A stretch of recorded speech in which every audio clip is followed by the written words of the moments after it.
Meus amados irmãos, boa noite. Que a graça e a paz de Jesus estejam alojadas no nosso coração, nas nossas vidas. E chegamos a um momento precioso do culto, onde vamos abrir nossa mente, o nosso coração para procurar compreender a Escritura. E hoje eu peço licença a vocês, talvez para pregar um tanto quanto diferente do que eu costumo fazer. Normalmente a gente prega expositivamente num texto longo, e hoje eu vou apenas usar um versículo da Escritura para servir de fundamento daquilo que eu quero falar com a igreja hoje. E o nosso assunto hoje é sobre a Quaresma, o tempo da Quaresma, um tempo de introspecção, um tempo de piedade cristã, um tempo de arrependimento, um tempo de fé, um tempo de refletirmos na nossa união com os sofrimentos e com as glórias trazidas do Evangelho. Então, que Deus seja conosco. Eu vou pedir que você abra a sua Bíblia, 1 Coríntios, hoje eu vou brigar com esse ar-condicionado, 1 Coríntios 11,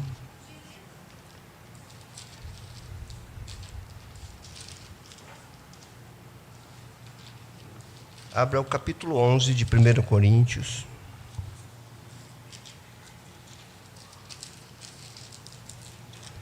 E nós vamos ler apenas um versículo. É o versículo de número 28.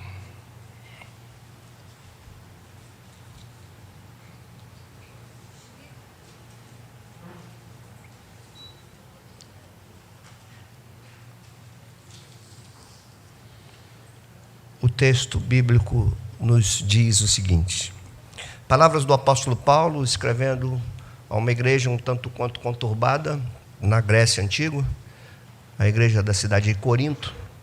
Ele escreve dizendo no verso 28: examine-se, pois, o homem a si mesmo, e assim coma do pão e beba do cálice.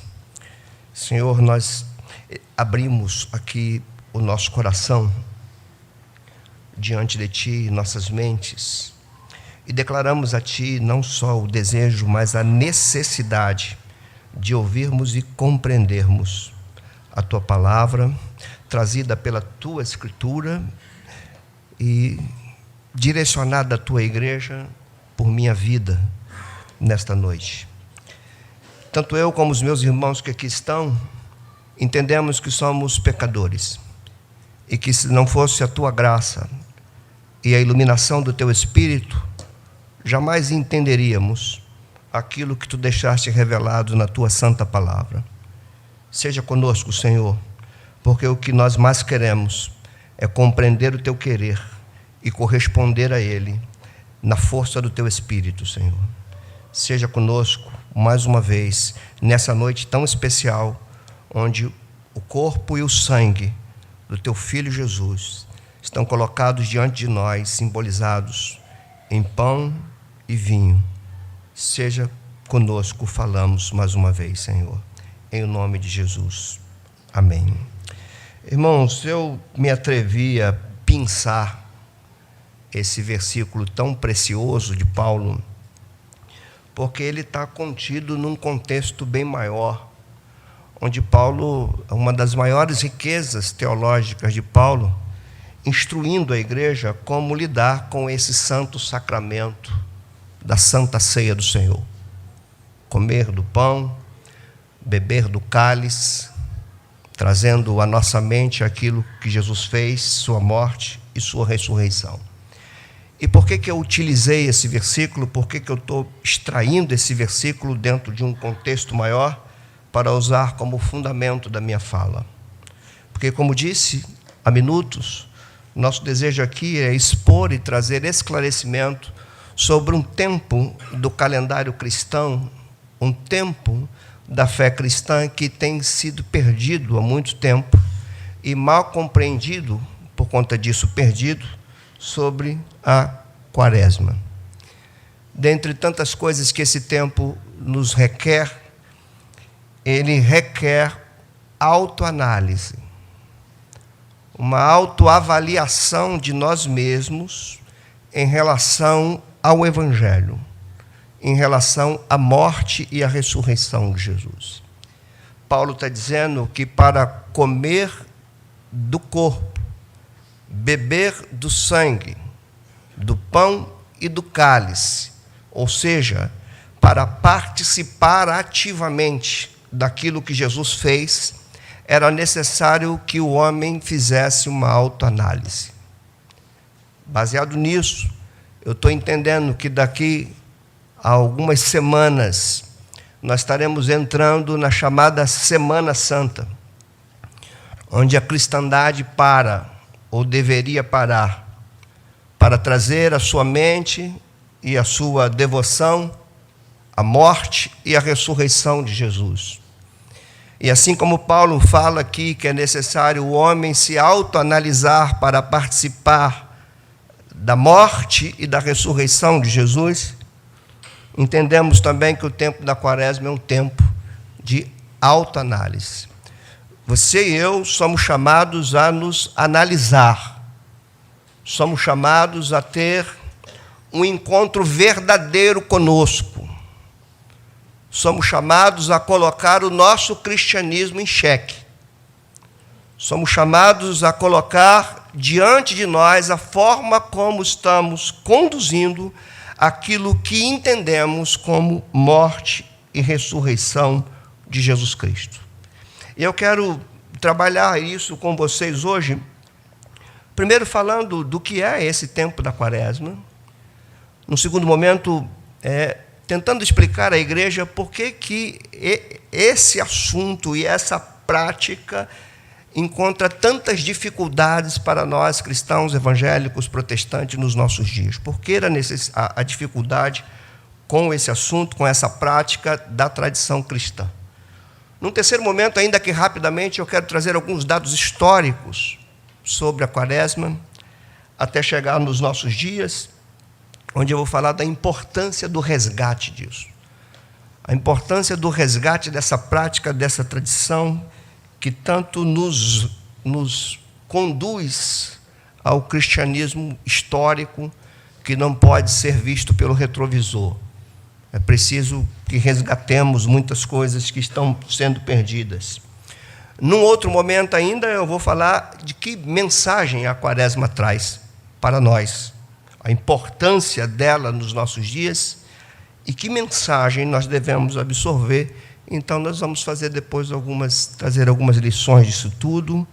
Eu entendo que nós estamos começando, hoje é o primeiro domingo desse chamado tempo da Quaresma, que é composto de 5 domingos.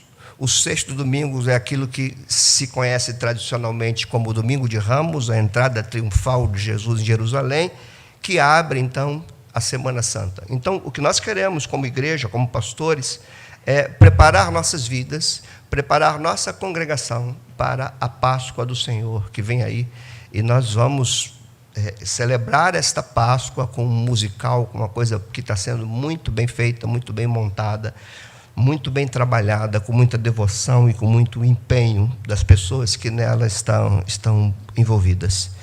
Então, vamos lá, irmãos, o que seria isso? Para alguns o nome é estranho, para alguns não tem nada a ver com cristianismo evangélico, para alguns isso é coisa dos antepassados católicos, mas o que vem a ser a Quaresma? A própria palavra latina quer dizer 40º, que se refere a mais ou menos 40 dias sem contar os domingos, porque entende-se que todo domingo é um domingo da ressurreição de Jesus. Então, são 40 dias onde o povo cristão costuma, então, a ter uma autorreflexão sobre si mesmo. Assim era nos primórdios. A comunidade cristã é chamada para uma autoanálise. E você pode me dizer com toda a autenticidade, com todo direito, você pode me dizer o seguinte: mas um tempo de autoanálise não é durante todo o tempo? Por que um período chamado de Quaresma para uma autoanálise, para uma contrição, para a busca de arrependimento, de santificação? Por que isso na Quaresma? Então, nós estamos completamente corretos quando entendemos que contrição, arrependimentos, busca de santificação, análise das nossas vidas, de como conduzir, isso é coisa para todos os dias, o ano inteiro. No entanto, no calendário cristão tem um tempo específico para lembrarmos disso. Assim como o Dia das Mães é todo dia, mas mesmo assim temos um domingo para isso. Isso também se fala dos pais, das crianças, do Natal, da ressurreição de Jesus, mas há uma data específica, um período específico. E nós precisamos compreender o que Deus quer falar conosco. Sobretudo, irmãos, num tempo, não sei se minha palavra agora vai ser pesada, e eu coloco ao crivo de vocês, nós vivemos num tempo de apostasia, num tempo de afastamento, de divórcio com a verdade da Escritura e incorporação de outros valores. Sempre quando há um tempo de apostasia, Deus levanta um remanescente. Isso em toda a história do povo de Deus. E hoje nós vivemos um cristianismo bem apóstata, um cristianismo bem separado, divorciado daquilo que a Escritura ensina, de um cristianismo bíblico e autêntico, e sempre como ocorre isso, Deus chama um remanescente. E o que eu tenho mais orado nesses dias, a começar da vida de cada um individualmente, de nós, enquanto igreja local, que nós sejamos parte desse remanescente, porque as coisas estão extremamente difíceis. Então, tomara a Deus que nós entendamos, né, isso. Quaresma é isso, é um tempo de reflexão, um tempo de contrição, não é um tempo festivo, não é um tempo de júbilo, é um tempo de se pensar no caminho de Jesus até a cruz, de refletir no preço pago pelos nossos pecados, de refletir seriamente na dor de Jesus Cristo, refletir seriamente do que significa Ele ter levado sobre si os nossos pecados e imputado em nós a sua justiça. Precisamos compreender o que é isso, porque se nós não entendermos a grandeza e a profundidade do pecado, nós não entenderemos jamais a grandeza e a profundidade da redenção e a missão que é dada a nós por conta desta obra de Jesus. Então, Quaresma é esse tempo, um tempo de pararmos, um tempo não só dominical, é um tempo diário, cotidiano.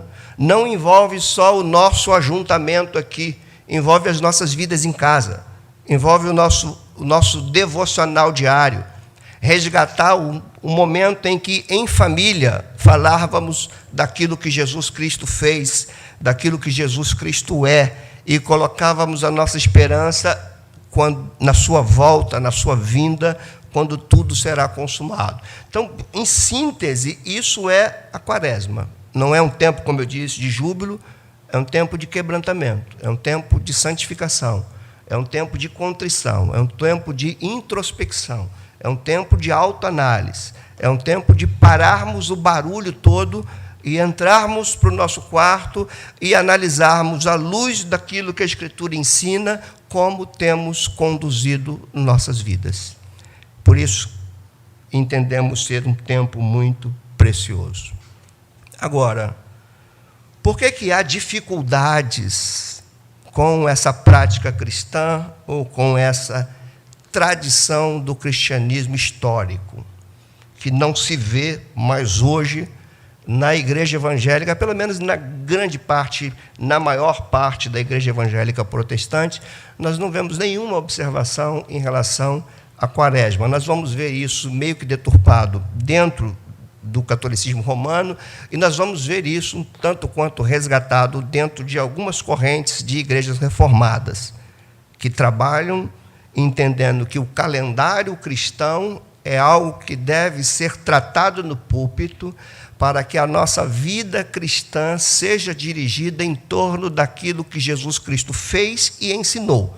E para isso o calendário, que o calendário serve para nos trazer de volta para tudo que ele fez, para tudo que ele ensinou, para que a nossa vida se desenvolva sobre esses fundamentos e não que isso seja apenas algo que faz parte do nosso imaginário coletivo, mas que não faz parte do nosso cotidiano. Qual é a razão de nós não entendermos isso? Qual é a razão das dificuldades que temos com relação à Quaresma?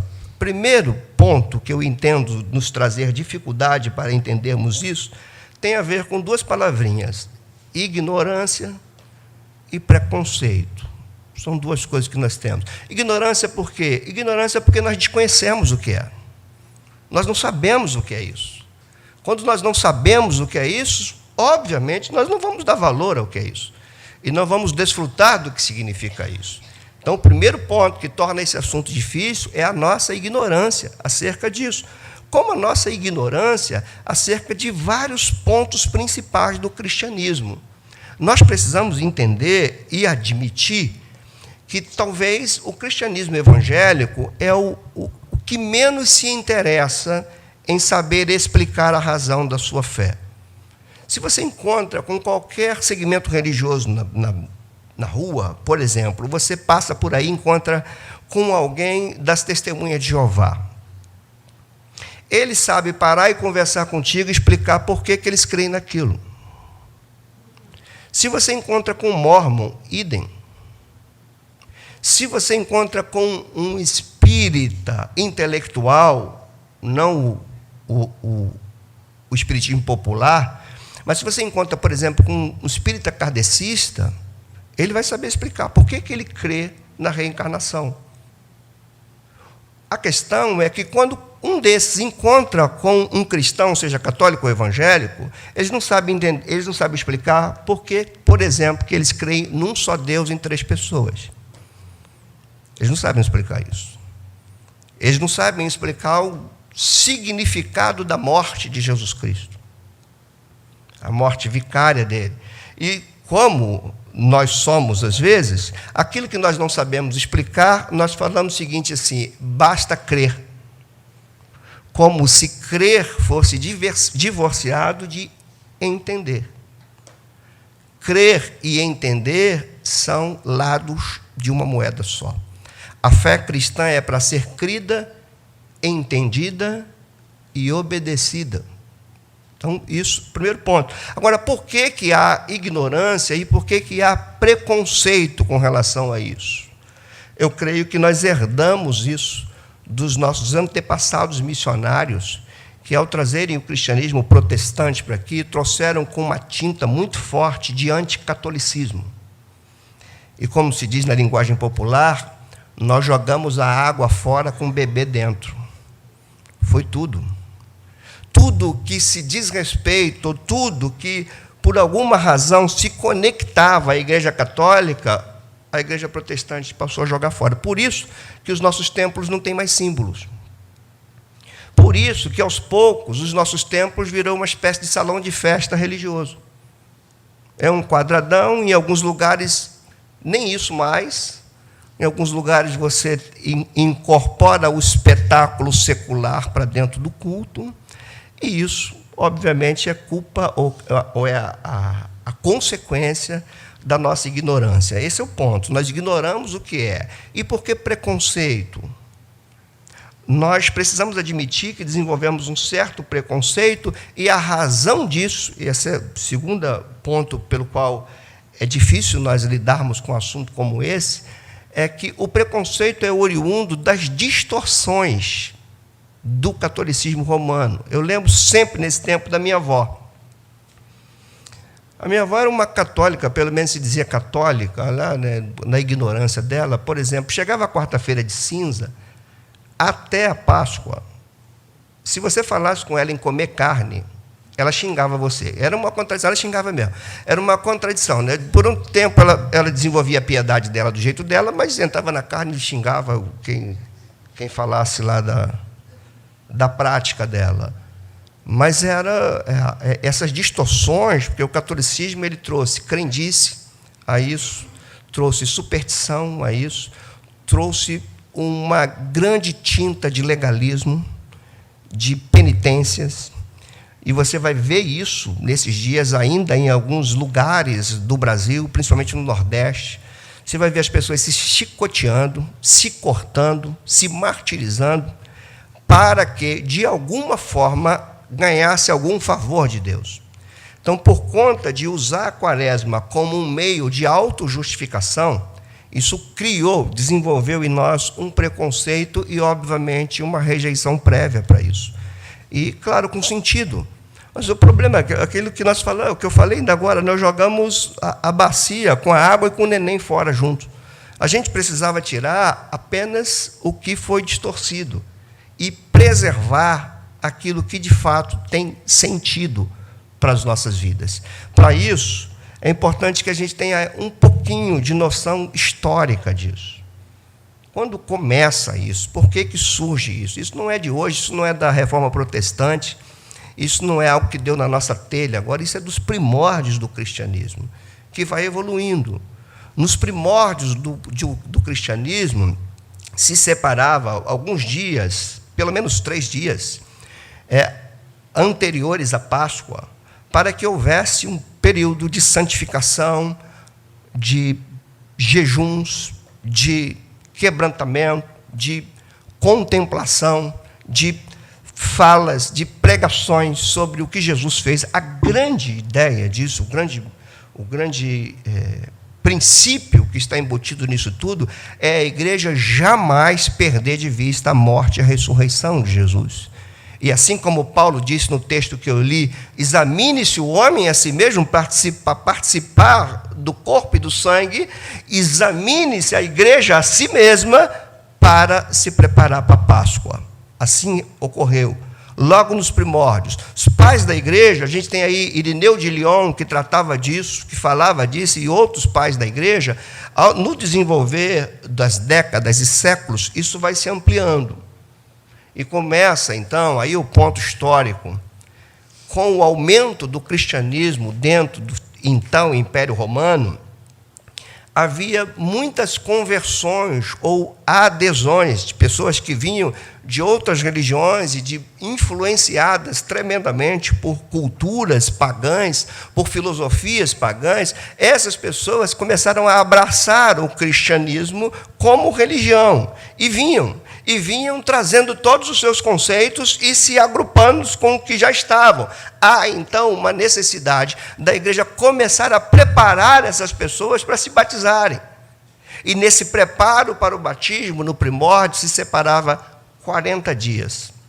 40 dias onde esses novos, porque ocorria algo muito batismo de adultos, pessoas que vinham de diversas partes do Império Romano, se tornavam cristãos por causa da evolução do cristianismo e, sobretudo, depois da própria instituição do cristianismo como religião oficial do Império Romano. Então, muitos vão para o cristianismo, então agora é preciso filtrar isso, é preciso saber quem de fato está associado à morte e à ressurreição de Jesus ou não. Daí surgia, então, essa 40ª, essa quaresma, esse espaço de 40 dias, onde esses novos convertidos, então, eram submetidos a ensinos específicos, a quebrantamento, a refletir no pecado, a arrependimento, a santificação, para, então, ser aceitado como cristão e ser batizado. Isso nos primórdios. Quando chega a Idade Média, há uma mudança de ênfase teológica. Desculpa eu estar um pouco técnico hoje, mas há uma mudança de ênfase teológica por causa da influência do pelagianismo e do semipelagianismo da Idade Média. E a igreja, na Idade Média, atrela muito a salvação a uma espécie de sinergia. Ou seja, Jesus faz a tua parte e você faz a tua, para poder você ser salvo. E a tua parte, aí que entra um problema muito sério na história da igreja, é que aqueles que tinham dinheiro faziam a parte deles dando ofertas ou doando terras para a igreja. E assim eles se sentiam absolvidos. Aqueles que não tinham o dinheiro teriam, então, que dar a sua contribuição para a salvação pelo sacrilégio, pelo sacrifício.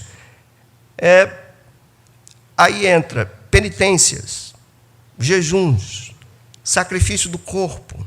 Aí, período, a quaresma começa a ganhar um tom forte de superstição, de legalismo, de as pessoas acharem que quanto mais se sacrificarem, mais garantia tinham da sua salvação.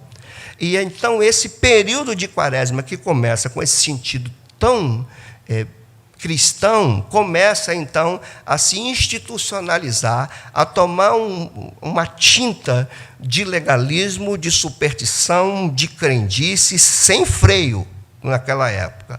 Quando a reforma protestante vai eclodir no século XVI, os reformadores não aboliram a quaresma.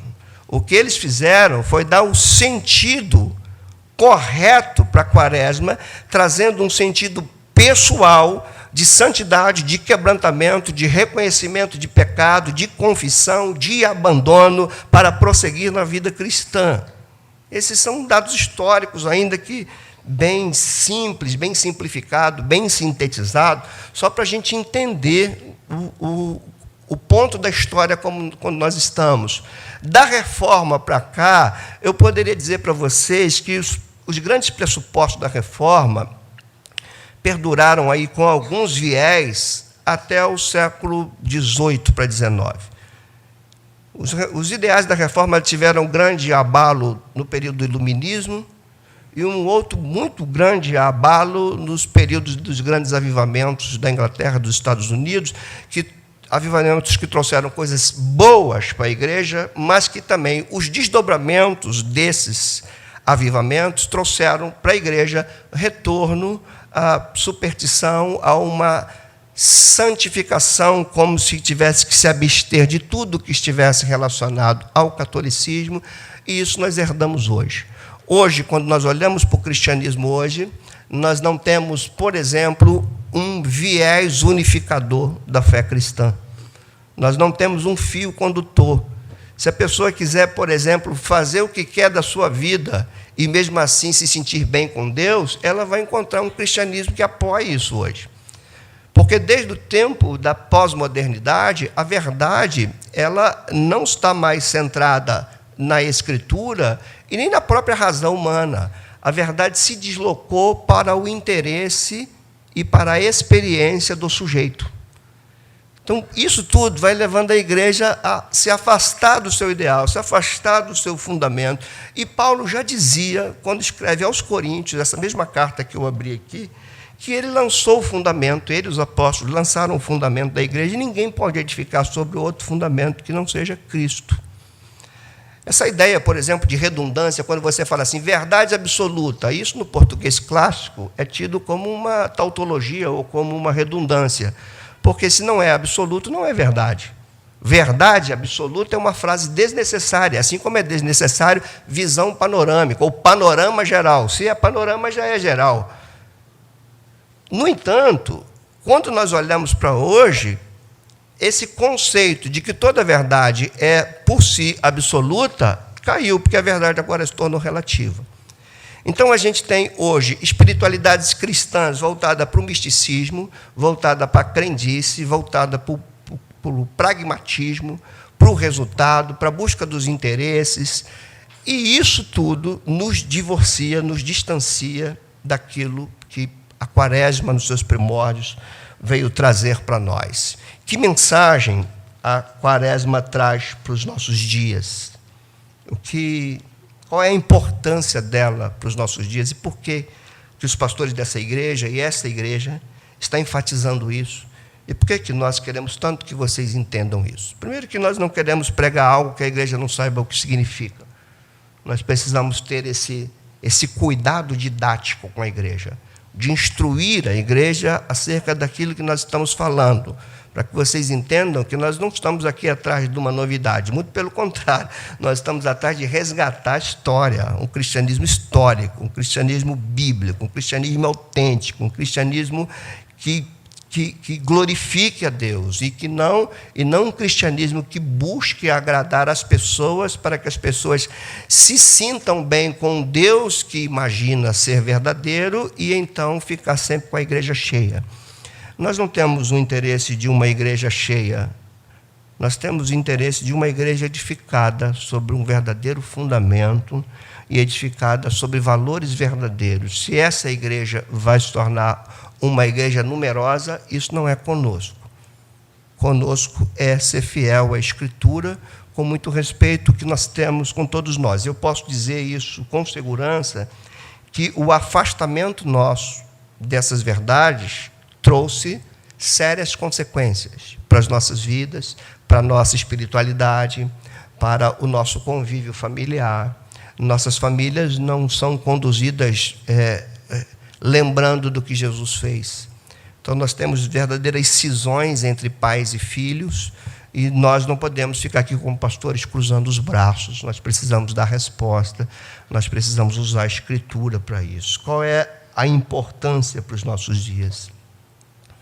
Por que falar de Quaresma e entender ela hoje é importante para os nossos dias? Primeiro, porque o cristianismo dos nossos dias tem se secularizado. O que é um cristianismo secularizado? É quando ele se distancia dos pontos centrais da sua fé e sofre uma espécie de aculturamento. O que é um cristianismo aculturado? É um cristianismo que absorve a cultura pagã para dentro de si e da forma como vive.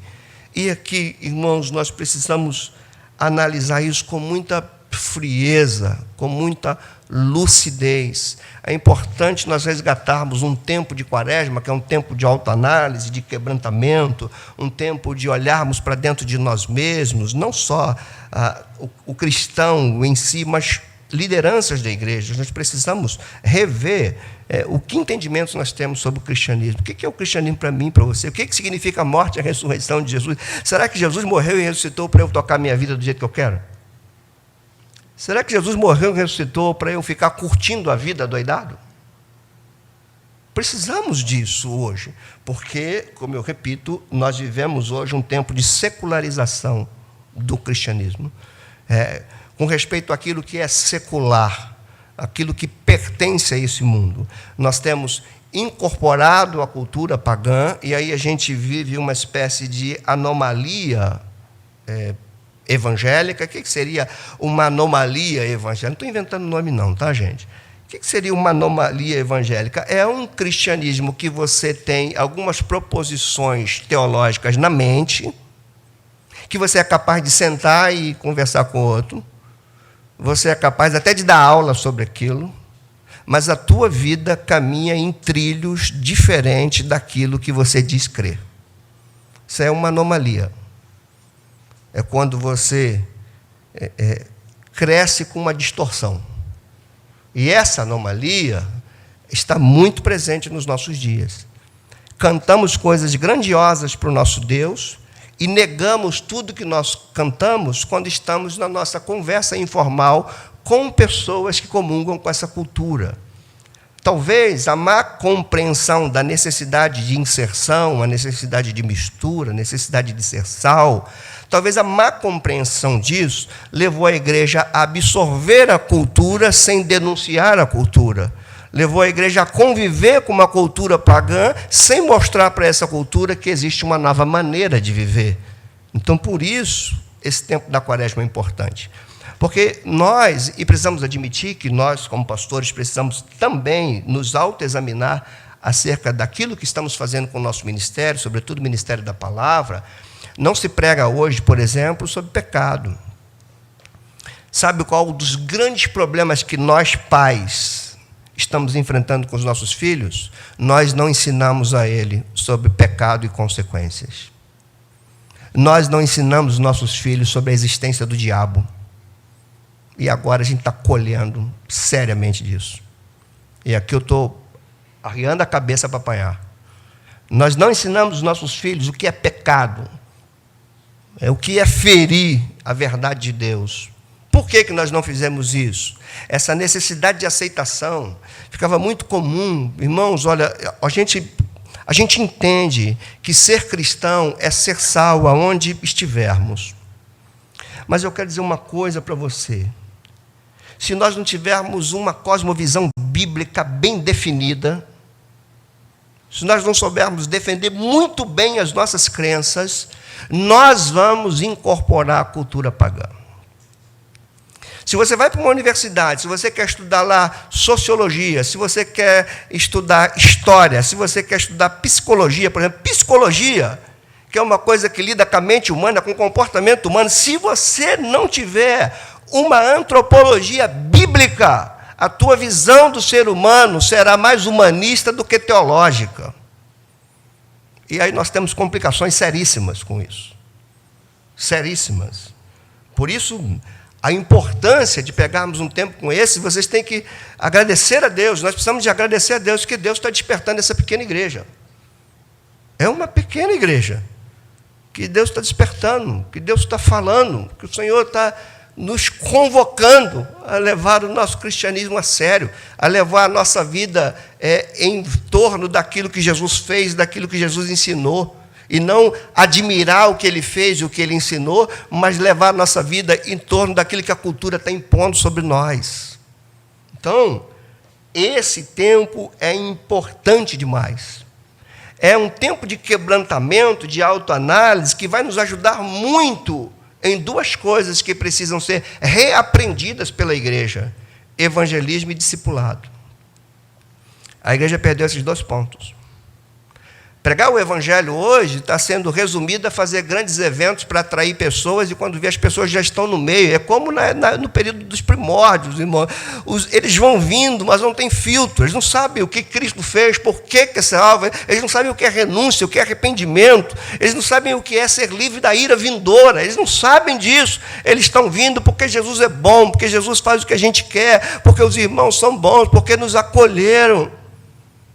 Por isso que alguns domingos vocês lembram que a gente precisa trabalhar a edificação dessa igreja em 4 pontos. Primeiro, ela tem que ser uma igreja de amor e acolhimento. Segundo, ela precisa ser uma igreja comprometida com os valores do reino de Deus. Por quê? Porque uma igreja com amor e acolhimento, sem compreensão dos valores do reino de Deus, ela vai acolher tudo, sem filtrar nada. No amor nós acolhemos, e por causa dos valores do reino de Deus nós falamos: isso está errado na tua vida, você tem que mudar isso. Não é só acolher, porque o acolhimento cristão sem os valores do reino de Deus é melação. É apenas amor meloso, não é o amor bíblico. Deus amou o mundo de tal maneira que condenou o seu Filho no nosso lugar. Você vê a importância disso. A terceira coisa que eu falei que a gente queria edificar nessa igreja seria uma igreja de discipulado, uma igreja discipuladora. Não é uma igreja que crê em Jesus, uma igreja que segue a Jesus e que ensina as pessoas a seguirem a Jesus. E por último eu falei que era uma igreja que aprenderia a estar inserida numa cultura pagã e ao mesmo tempo denunciar essa cultura pela luz do cristianismo bíblico. Isso é altamente desafiador, mas nós estamos encarando esse desafio. E a quaresma, na sua importância, por assim dizer, ela nos permite resgatar isso. Ela nos permite, hoje, nós olharmos e falamos: o que eu estou fazendo com a minha vida? Eu estou domingo lá cantando na igreja, aí chega no outro domingo, entre um domingo e o outro, sequer eu peguei na Escritura. Não tive um momento de oração, não consegui dobrar meus joelhos, não oro mais com a minha casa, não oro mais com a minha esposa, não oro mais com os meus filhos. O que é isso? A gente perdeu. Nós viramos dominicais. Nós viramos, de fato, substituímos a missa pelo culto. E isso Deus está nos chamando para rever. Nós falamos que amamos a Deus, mas não buscamos conhecê-lo. E não se pode conhecer a Deus a não ser por aquilo que Ele revelou. E o ponto mais alto da revelação do Pai é na cruz do seu Filho. E a cruz do seu Filho é a sua morte, é a sua ressurreição, que nós vamos aqui lembrar hoje na ceia, como um sacramento que nós cremos. E Paulo diz: para você participar dessa morte, dessa ressurreição, você tem que analisar a si mesmo. E se nós queremos, daqui a algum tempo, partilhar da Páscoa, nós precisamos pegar esses 40 dias para nos autoanalisar. É isso que está em nossa mente. Sabe por quê? O feriado da Semana Santa, eu tenho dito e vou repetir, para nós cristãos, tem sido apenas encarado como um feriado longo, muito bom para passearmos, nos divertirmos, tirarmos um tempo de descanso, irmos para o sítio, irmos para aquilo outro. Irmãos, isso é não compreender o que significa uma sexta-feira de entrega e um domingo de vitória. Quando a gente pega esses dias para lazer, quando o que vem primeiro na nossa mente é o que esses 3 dias vai nos proporcionar de lazer, de saída, de descanso, de churrascos, de festa. Quando primeiro vem isso na nossa mente, é porque, de fato, nós precisamos da quaresma. Para nós pegarmos esses 40 dias e contemplarmos os passos de Jesus até a cruz, para levar aquilo que nós não poderíamos levar. Hoje, a gente fica pedindo a Jesus para nos dar aquilo que nós podemos obter. Ficamos pedindo a Jesus para passar no vestibular, para ir para ter emprego, para comprar carro. Isso você pode com o teu trabalho. Jesus não veio para te dar isso. Jesus veio para fazer o que nós não poderíamos fazer. Como diz o salmista, a redenção da alma é caríssima. Jesus veio para fazer o que eu não poderia fazer, redimir a minha alma. Eu preciso lembrar disso. Eu preciso voltar a entender o que é santificação. Do contrário, irmãos, nós vamos, por exemplo, participar de 4 dias de feriado, como foi o carnaval, da mesma maneira que o mundo participa. E não vai ser diferente na Páscoa. Então, por isso, a importância. Qual é a mensagem da quaresma? Que mensagem ela traz para nós? Qual é a grande mensagem desse tempo da quaresma? Ela nos chama para uma reflexão sobre o caminho de Jesus até a cruz. Se você tem a memória boa, na semana passada, nós pregamos no capítulo 16 de Mateus. Eu disse que o verso 21 é o divisor do texto de Mateus. Porque de Mateus 16, 21, até o fim, Mateus vai falar da paixão de Jesus, da sua morte, da sua entrega e depois da sua ressurreição. Então, essa é a grande mensagem. Vamos nos apropriar da vida que advém da cruz. Qual é o outro ponto dessa mensagem da quaresma? É um período de nós pensarmos na nossa vida morrendo cada vez mais para esse mundo, para os valores dele, e a cada dia crescendo mais em Jesus Cristo. Isso era ponto central da teologia dos apóstolos. Não queria ler outro texto, mas não precisa nem você abrir. Eu vou ler um texto aqui de Romanos com vocês, só para vocês entenderem um ponto aqui retratado no período da quaresma, para a gente lembrar. Quando você pega Romanos 6, você lê o versículo 4, olha o pensamento do apóstolo Paulo. Ele diz assim: fomos, pois, sepultados com ele na morte pelo batismo. Na mente de Paulo, o batismo era muito mais do que mergulhar nas águas. Ele retratava uma realidade que precisava ser lembrada e desenvolvida. A quaresma nos leva a desenvolver a realidade da morte e da ressurreição nossa pela obra de Jesus. Por isso que o verso 4, vou repetir: fomos, pois, sepultados com eles na morte pelo batismo, para que, como Cristo foi ressuscitado dentre os mortos pela glória do Pai, assim também andemos nós em novidade de vida. Verso 5. Porque se fomos unidos com ele na semelhança da sua morte, certamente o seremos também na semelhança da sua ressurreição. Sabendo isto, que foi crucificado com ele o nosso velho homem, para que o corpo do pecado seja destruído e não sirvamos o pecado como escravos. A quaresma lembra disso. Exatamente disso. Eu fui crucificado com Cristo. Nós vivemos essa coisa, dessa tensão do já e o ainda não.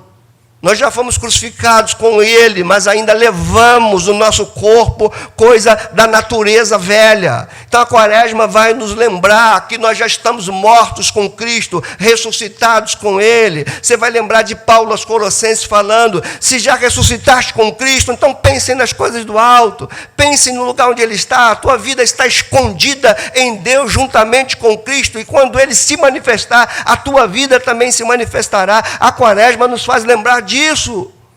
Eu não posso viver como um cristão desenvolvendo ainda a velha natureza, os velhos hábitos, os velhos pensamentos, as velhas práticas, e colocar na nossa vida mundana uma tinta religiosa de domingo, como a gente tem visto acontecer isso. A coisa é tão perniciosa nos nossos dias, irmãos, que a igreja proíbe os cristãos de ir para o carnaval e faz um carnaval para os crentes com uma tinta evangélica. Por isso a gente tem que voltar às nossas origens, voltar a compreender o que significa isso. A morte para essa vida velha e o ressurgir para uma vida nova em Cristo Jesus. Para a gente terminar, eu quero trazer algumas aplicações. Ainda falando sobre essa morte e a ressurreição, irmãos, é necessário urgentemente que nós nos desliguemos para esses ilusórios prazeres do mundo.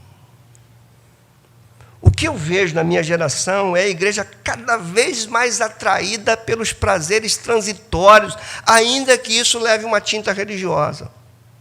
Por que eu vou para a igreja hoje? Porque lá vai ter uma campanha, porque se eu participar dessa campanha, eu vou conseguir obter isso na minha vida. O que é isso? É busca de um prazer transitório. Quando a gente entende a quaresma, nesse tempo cristão tão precioso para nós, nós vamos começar a fazer autoanálise e substituir a ilusão passageira para a verdade eterna. Substituir o tesouro que é roubado para um tesouro indestrutível com o nosso Deus. Nós vamos começar, como disse Jesus, a pensar nas coisas do alto e se preocupar com o tesouro lá e não com o tesouro aqui. Jesus nos disse que quanto mais nos preocuparmos com o tesouro aqui, mais perigo nós corremos. Porque aonde está o teu tesouro, ali vai estar o teu coração. E se o teu coração está em coisas passageiras, você está correndo perigo. Porque as coisas são passageiras e, como o próprio nome diz, passam. E se as coisas passam e o teu coração está naquilo que passa, você vai embora junto. Então, bendito tempo da quaresma. Algumas aplicações para nós irmos para a mesa do Senhor nesta noite. Primeiro, entendamos que cristianismo, aqui é um ponto muito interessante, cristianismo não é um estilo que você adota. Quer ver uma coisa interessante? Alguns aqui gostam de comida japonesa, não é isso? Sim ou não? Sim. Quando alguns gostam, com certeza alguns gostam. Se alguns não gostassem, esse mercado não estava crescendo tanto aqui. Gostam. Quando você, então, adere a uma comida japonesa, você está adotando um estilo japonês, mas você não está se tornando um japonês. Cristianismo não é pegar um estilo, é se tornar algo. Você está entendendo isso? Eu me tornei cristão e não adotei um estilo interessante para a minha vida. Visa uma transformação e não uma mudança estereotipada em nós. Atinge a alma e a mente. Atinge tudo. Então, a primeira aplicação que eu quero que você entenda é que cristianismo não é um estilo a ser adotado, porque estilo, irmãos, a gente muda. E o que eu estou vendo nos meus dias são cristãos mudando estilo. Você vê pessoas assim, você fica impressionado, pessoas que falavam coisas impressionantes do cristianismo, que era exemplo para todo mundo, daqui a pouco você está vendo adotando outro estilo. Outro estilo de vida, outro estilo de pensar, outro estilo de agir, outro estilo de se vestir, outro estilo de tudo. E isso cristianismo não é um estilo. Cristianismo é ser transformado. Cristianismo não é vestir uma roupa, é passar a ser algo. E isso é forte. E um tempo desse é precioso para nós. Segundo, nós somos chamados a uma autoanálise. O que nós vamos analisar? Analisar a intenção do nosso cristianismo. E esse é um ponto sério. Pastores como eu precisam analisar, se autoanalisar sobre a intenção do seu ministério. A intencionalidade do nosso cristianismo. Por que nós estamos aqui? Com que intenção estamos num lugar como esse? Então, somos chamados a uma autoanálise. Qual a intenção que há dentro de nós com relação à nossa profissão de fé, ao nosso cristianismo? Você hoje é chamado a pensar nisso, você vai participar da mesa do Senhor. Analise hoje você, qual a intenção tua com o cristianismo? É servir a Cristo ou pegar algumas coisas que você admira do cristianismo e conduzir uma vida híbrida? É uma vida que tem uns adereços religiosos, mas tem um âmago que vem de outro ponto, de outra vertente. Terceira aplicação, nós somos chamados a analisar a postura das nossas lideranças, líderes como eu, se autoanalisando sobre o que é a sua liderança. É uma liderança opressora? É uma liderança dominante? É uma liderança manipuladora? É uma liderança que se aproveita da ignorância dos outros? É uma liderança que vende um cristianismo para clientes ávidos por consumir alguma coisa religiosa? Que tipo de liderança nós temos hoje? Jesus denunciou a religião falsa, a liderança falsa de Israel. Os profetas denunciaram a falsidade da liderança de Israel no Antigo Testamento, e o Espírito de Deus hoje está nos chamando a nos rever enquanto líderes cristãos. Olhar para nós mesmos é uma outra aplicação. Talvez você seja um, ou eu seja um, que quando ouve uma pregação, pergunta ou pensa logo, fulano tinha que estar aqui. Fulano que tinha que estar aqui. Se você é aquele que aponta para todo mundo como tendo defeito, é porque você não está olhando para você mesmo. E o tempo da quaresma não é para você olhar para os outros, é para você olhar para você, para dentro de você, para a tua vida. Aquilo que Jesus disse, você não pode tirar um cisco do olho do teu irmão, porque tem uma trave dentro do teu. Então, quaresma é isso. Não é olhar para o lado, é olhar para dentro de si mesmo, é olhar para a cruz e se confrontar. Minha vida com a cruz. Outra aplicação. No tempo da quaresma, nós somos chamados a voltar a fazer algo que nós precisamos admitir que não fazemos mais. O que é esse algo? Simples. Simples. Os nossos exercícios espirituais diários, leitura, oração, busca de santificação, culto diário. Você lembra que lá no tabernáculo a chama não apagava? Por que a chama não apagava? Ela era nutrida. A tua chama não apaga enquanto você nutrir. Se nós deixarmos de nutrir, essa chama apaga. Por isso que Paulo fala, não apagueis o espírito.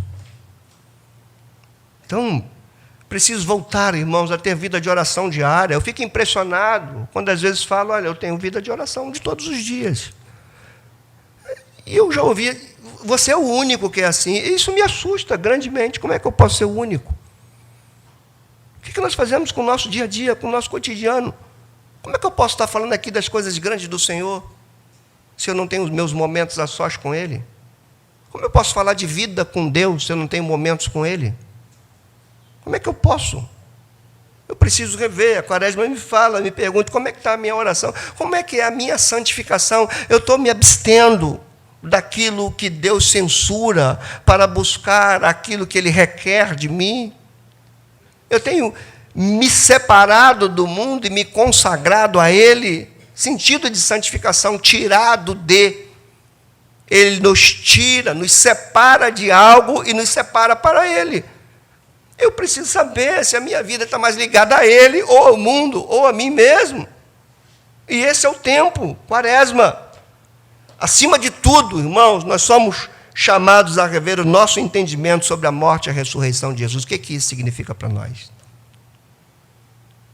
O que é o nosso Senhor cravado na cruz? O que significa um túmulo vazio? O que significa Ele sendo assunto aos céus? Que sentido tem isso para a tua vida e para a minha vida? A Quaresma me chama a pensar sobre isso e falar como Paulo: a vida que eu vivo na fé, eu vivo no Filho de Deus. A vida que eu vivo na carne, eu vivo na fé do Filho de Deus. E aí ele fala da redenção, que a si mesmo me amou e se entregou por mim. Paulo está dizendo que a minha vida é unida a Ele porque Ele se entregou por mim. Eu preciso saber se a minha vida está unida a Ele ou unida a mim mesmo. Se Ele, para mim, é aquele que a minha vida está oculta nele, ou se Ele é alguém que eu utilizo para conseguir as coisas que eu quero. Preciso identificar isso. Para a gente concluir, irmãos, e de fato concluir mesmo, nós precisamos, nesta noite, lembrarmos que é necessário resgatar valores da nossa fé. É necessário entendermos que nós não podemos resumir o cristianismo ao domingo. Nós não podemos resumir o cristianismo a um lugar como esse. Isso significa que tudo que nós estamos ouvindo aqui, a Quaresma não se relaciona só com os domingos. A Quaresma são 40 dias, como eu falei no início, que não contava os domingos. O que eu quero dizer com isso? Você está ouvindo uma palavra dessa? Todos nós que estamos aqui, estamos sendo convocados pelo Senhor a diariamente fazermos valer esse tempo. Pega a tua família, vamos perder a vergonha, vamos pegar nossa família, vamos orar com ela, vamos expor a Escritura. Vamos orar em família, vamos falar da cruz em família, vamos lembrar do que Jesus fez em família. Do contrário, aquilo que eu falei outrora, nós vamos sofrer de uma cisão muito grande. Como eu disse, nós estamos pagando o preço das nossas decisões e estamos colhendo daquilo que plantamos ou daquilo que deixamos de plantar. Porque uma das razões de a gente estar tão entristecido com a geração de cristãos hoje é que essa geração que brota hoje, ela cresceu sem saber o que é pecado. Ela cresceu sem saber o que é inferno. Ela cresceu sem entender o que é a força do diabo. Ela cresceu sem entender o que é a eternidade. Por isso, nós estamos pagando um preço muito alto. Leve isso para a tua casa, leve isso para o teu cotidiano. Espero que você esteja entendendo tudo que está sendo dito, tudo que está sendo falado aqui. Entenda, cristianismo não é um estilo de vida. Paulo disse aos romanos: vocês abraçaram de coração uma nova forma de doutrina. Atos, escrito por Lucas, diz que os sacerdotes obedeciam à fé. Paulo, escrevendo aos Coríntios, disse que um morreu por todos, para que aqueles que agora vivem não vivam mais para si mesmos, mas para aquele que por eles morreu e ressuscitou. Isso é cristianismo. Isso é Quaresma.